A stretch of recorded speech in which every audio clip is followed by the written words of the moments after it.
You're standing in the appliance store right now, credit card ready, about to drop $3,000 on a refrigerator that'll be dead in 4 years.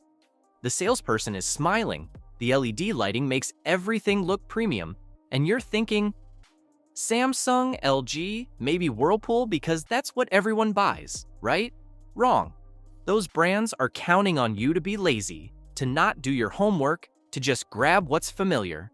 Today, I'm breaking down the 10 refrigerator brands that only people who hate money actually buy.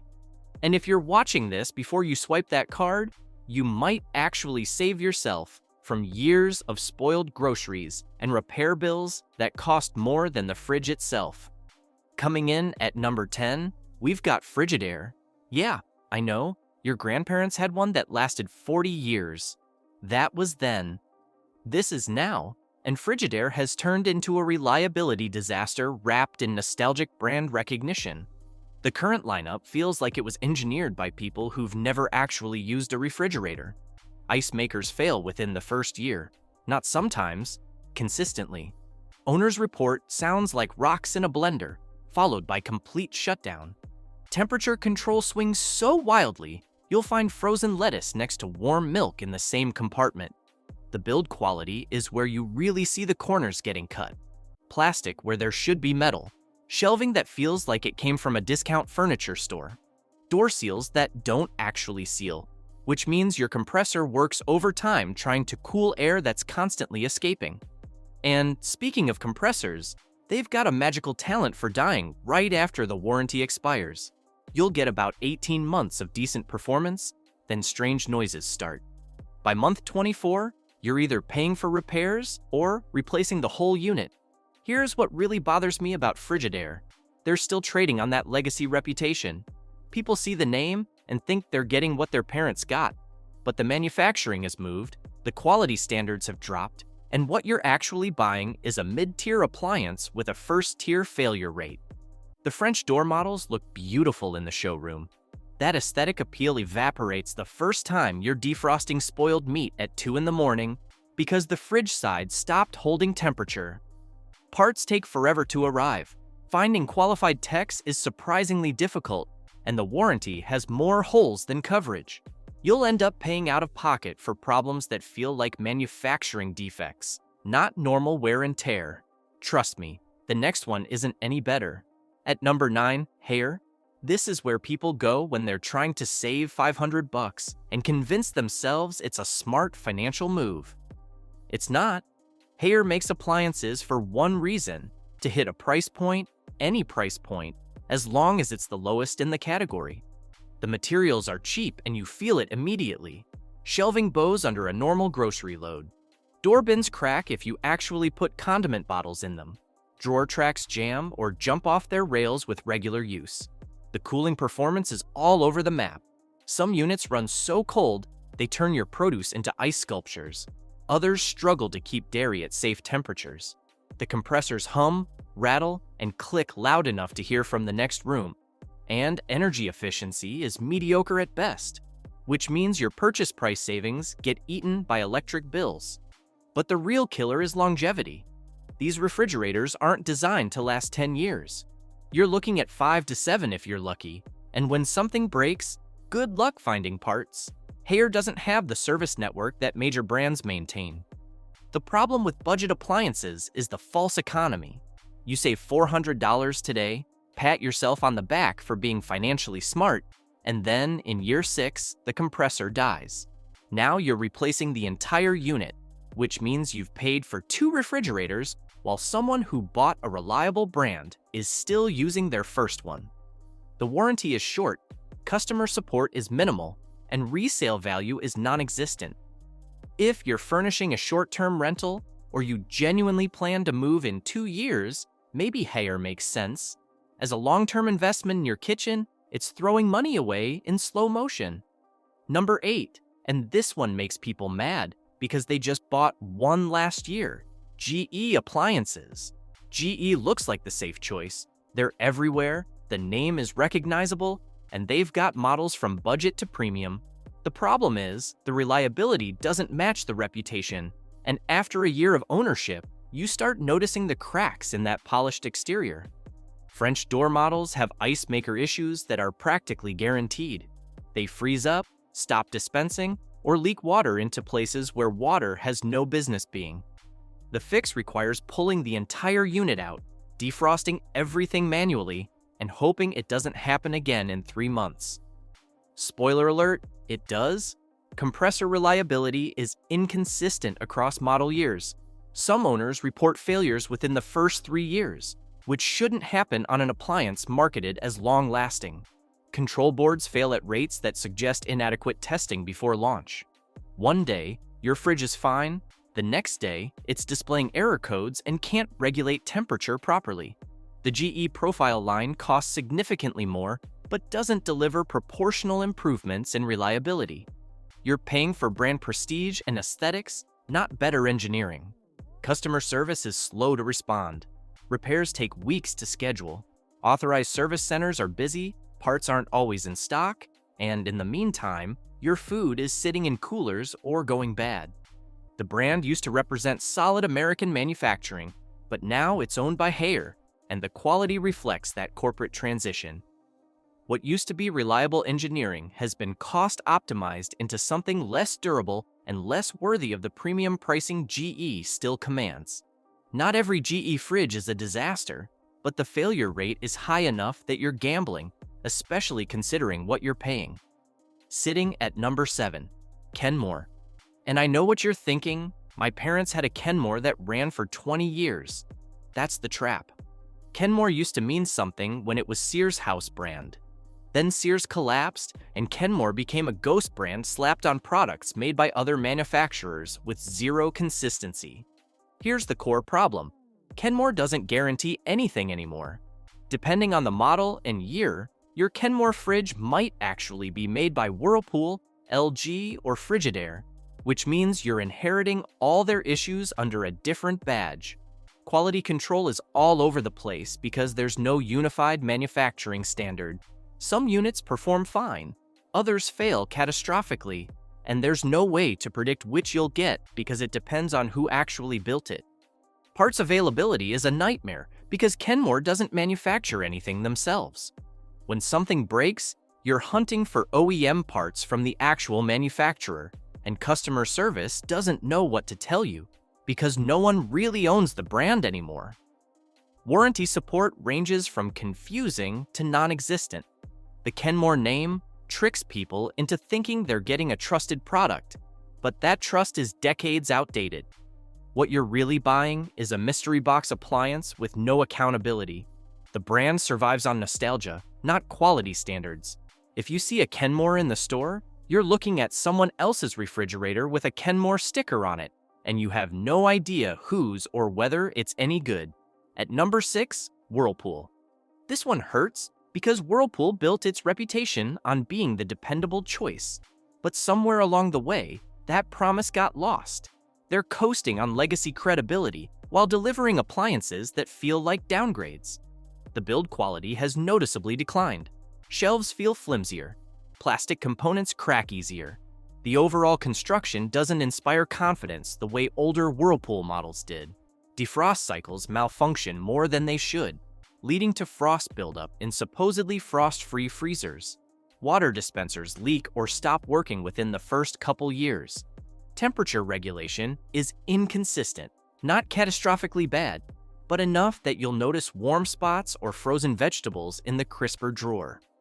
The main issue is that for the price point, you're not getting value. These cost as much as more reliable competitors, but deliver an inferior experience. Whirlpool wants you to believe you're buying American-made durability, but many components are sourced globally and quality control has slipped. Side-by-side models are particularly prone to issues. Sealed systems fail, evaporator fans make noise, control boards die young. The warranty feels standard until you need to use it and discover all the exclusions buried in the terms. Parts are back-ordered, service appointments get rescheduled. The whole experience feels like bait and switch where the brand recognition gets you in the door, but the actual product doesn't match the name anymore. Number 5, and if you just bought this brand, I'm sorry, but someone needed to tell you. Insignia. This is Best Buy's house brand, and it exists for one reason: to be the cheapest option on the floor. That's it. No engineering pride, no durability goals, just a box that cools until it doesn't. These refrigerators are built with the absolute minimum viable components. Compressors are undersized and work harder than they should, which leads to early failures and higher energy costs. Insulation is thin, so the unit struggles to maintain temperature in warm environments and runs constantly trying to keep up. Shelving is flimsy plastic that cracks under normal use. Door seals wear out fast, compromising efficiency. Temperature controls are basic and imprecise, meaning you'll deal with frozen lettuce or warm milk depending on the day. The defrost system barely functions, leading to frost buildup that requires manual intervention. The brutal truth about Insignia is that these are designed for people who need the cheapest option and don't care about longevity. They're for dorm rooms, short-term rentals, or situations where you plan to replace it in a couple years. If you're expecting this to be your primary kitchen fridge for 5+ years, you're setting yourself up for disappointment. Is saving $200 today worth losing $500 in spoiled food and dealing with a breakdown next summer? The answer is no, but people make this mistake every single day.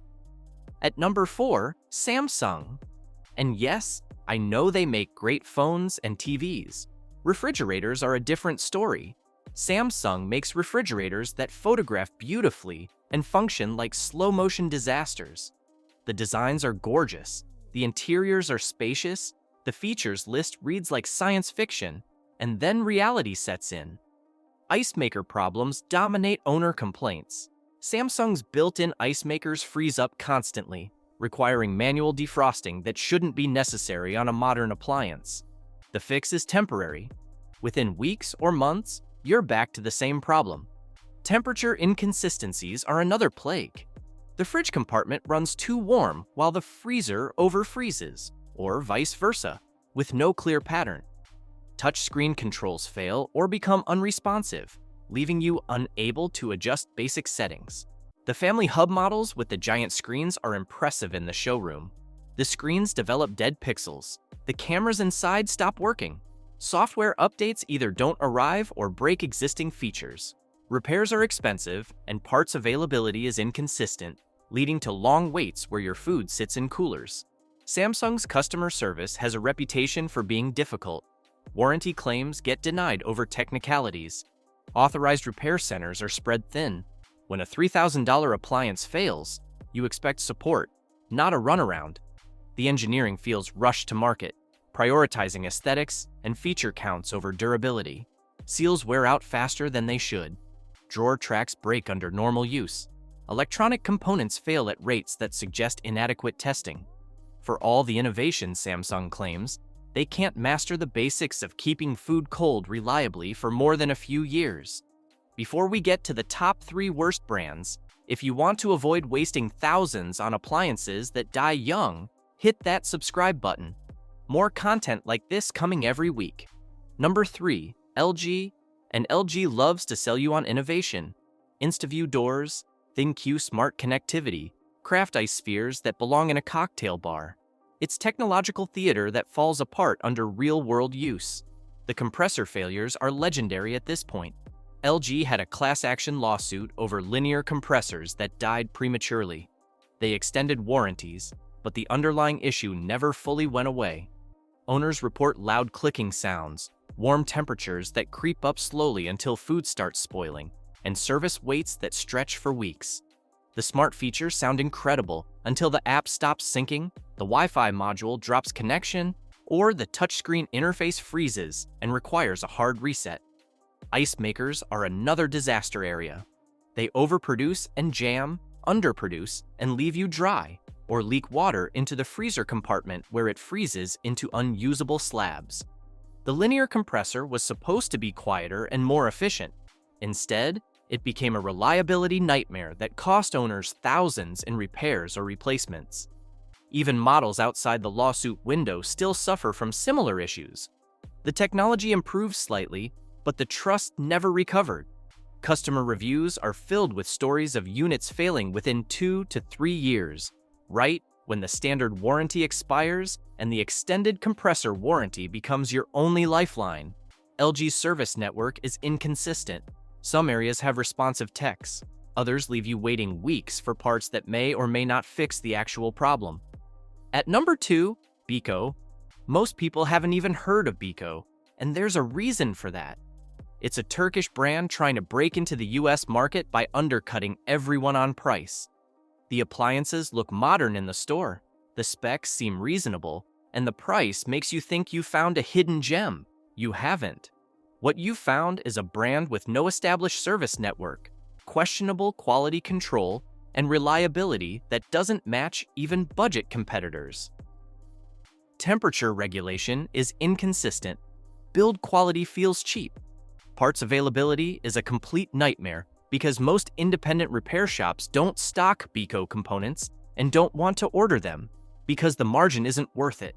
When something breaks, you're at the mercy of whatever limited authorized service network Beko has managed to establish in your area, and in many places, that network doesn't exist. The warranty looks decent on paper, but executing warranty claims is an exercise in frustration. You'll spend weeks trying to get someone to come out, then weeks more waiting for parts to ship from wherever Beko stores their inventory. In the meantime, your food is spoiling and you're shopping for a new fridge anyway. Beko is betting that low prices will win over American buyers, but they haven't invested in the infrastructure to support those buyers when things go wrong. And things will go wrong. And finally, at number 1, the absolute worst brand you can buy, Hotpoint. Hotpoint used to be a respectable name decades ago. Now it's a cautionary tale about what happens when a brand gets bought, sold, and squeezed for every penny of remaining equity. The current Hotpoint lineup is manufactured with one goal: extract maximum profit from minimal investment. The build quality is abysmal. Everything feels cheap from the moment you open the door. Shelving flexes under normal loads. Door handles feel loose. The interior lighting is dim and depressing. Cooling performance is wildly inconsistent, with some units struggling to maintain safe temperatures and others running so cold they freeze everything in sight. Compressors are loud, inefficient, and prone to early failure. But here's what really makes Hotpoint the worst. The warranty is essentially worthless because the company makes it nearly impossible to actually use it. You'll call for service and get bounced around automated systems. When you finally reach a human, they'll schedule an appointment weeks out. The technician will show up, diagnose the problem, order parts, and then you'll wait weeks more for those parts to arrive. By the time the repair is completed, assuming it actually fixes the problem, you've lost hundreds of dollars in food and wasted hours of your life. Resale value is non-existent. Energy efficiency is poor, so you're paying more every month to run an appliance that doesn't even work properly. Customer reviews are universally negative, filled with stories of catastrophic failures within the first year and customer service that ranges from unhelpful to actively hostile. Hotpoint is a brand that exists purely to trap uninformed buyers who see a low price and think they're getting a deal. You're not. You're getting an expensive mistake that you'll regret from day one. There you have it. 10 refrigerator brands that only people who don't do their research actually buy. If you're in the market for a fridge, do your homework, read real owner reviews, and understand that the cheapest option or the flashiest features usually mean problems down the line. What's your refrigerator horror story? Drop it in the comments. And if this saved you from making a $3,000 mistake, hit that subscribe button, and I'll see you guys in the next one.